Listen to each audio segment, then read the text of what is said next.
As one who has spent a couple of decades in the private sector, I must say that Alex, I have a great deal of respect for you and what you've accomplished, your company and what they do for our society. And I certainly thank you for your terrific support of the Manion Foundation.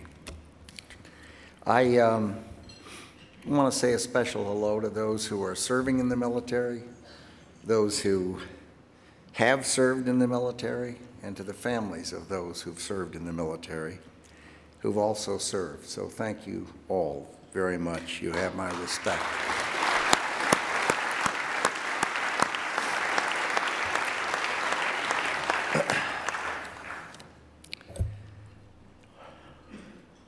General Dunford, 4 stars in the United States Marine Corps. There are so few people who get that far up the ladder. And I must say that it is good to see you. It is embarrassing that when I see a 4-star general or a 4-star admiral, I still look down at my shoes. And I wonder if they're shined. And when I saw you earlier in the reception, the first thing I did was look at my shoes. I said to myself, not bad for a civilian. But, you know, in the old days, the Marines didn't have a real seat at the Joint Chiefs of Staff. And I can remember when I told General Pete Pace, your predecessor, that I was going to nominate him to the president to become the chairman of the Chiefs. He said, "Mr. Secretary, that shows what a wonderful sense of humor you have." Well, we've come a long way, and I congratulate you, and I thank you for your really, truly outstanding service to our country. You are an inspiration.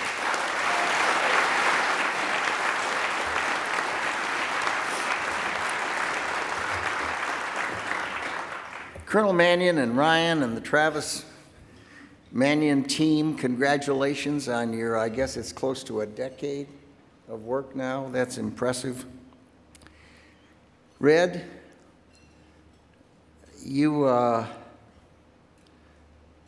it's really a privilege to meet you and to say hello to you. You certainly have my congratulations on your well-earned recognition. I wonder if we all ought to chip in and buy him a razor. No, I'm just kidding. You look good. You look good.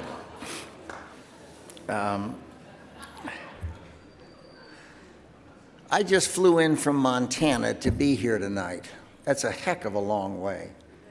I left eagles and owls and moose and deer and pheasants and my wife and 2 dachshunds, cows and calves. And I got into my penguin suit this evening wear that I'm not very used to living out in Montana, I can tell you. But when I heard from Ryan about this evening and the Patriots who would be here, I decided to make that long trek from southwestern Montana so that I could thank also the people who support the foundation and support military charities. It's enormously important that you do it, and I thank you, each of you, for what you do and urge you on. To the family members of those who serve and those who have served and of the fallen, you also have served, and God bless you.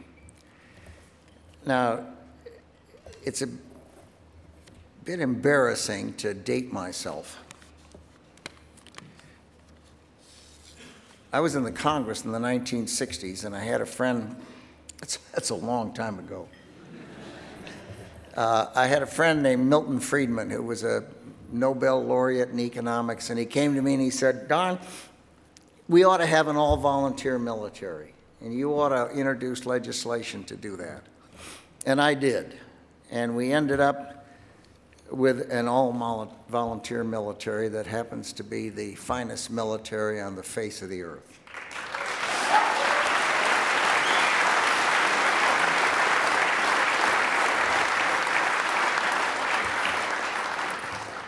Every single person who serves is doing it because they want to. Not one person today was conscripted, was drafted, was said this is something you have to do regardless of what your personal preference might be. And they're doing what they decided to do because they wanted to do it, and they understand the importance of defending our freedoms.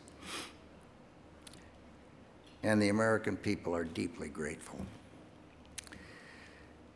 So I was present at the creation of the all-volunteer force, and I'm a believer in it and a supporter of it, but it has a downside. In the old days, we used to have a giant intake, and we'd draft everyone, not everyone. We'd draft many people, males only, not females, certain exemptions for various people, teachers, students, and various others. And we ended up with a fine military, but it was a slightly different military. But one of the downsides of the all-volunteer force is that there are a lot of people in our society who've never served and who may not even know people who've served. And despite all the pluses of having a volunteer force, and I'm a strong believer in it, there is that downside. So what the Travis Manion Foundation does is important. Connecting with people who are not in the military, who haven't been in the military, who may not even know people in the military, is enormously important. And I think that advantage that is coming from military charities that interact with the private sector, with people in the private sector, who connect them with the military, the veterans, the military families, the families of those who are fallen, they'll see that that community of ours truly embodies the values of service, of character, and of patriotism. So that's why the Travis Manion Foundation's Character Does Matter program is such an important initiative. Ryan, what you and your team, Colonel, it's good to see you there. What you do is appreciated and it's valued. I thank those who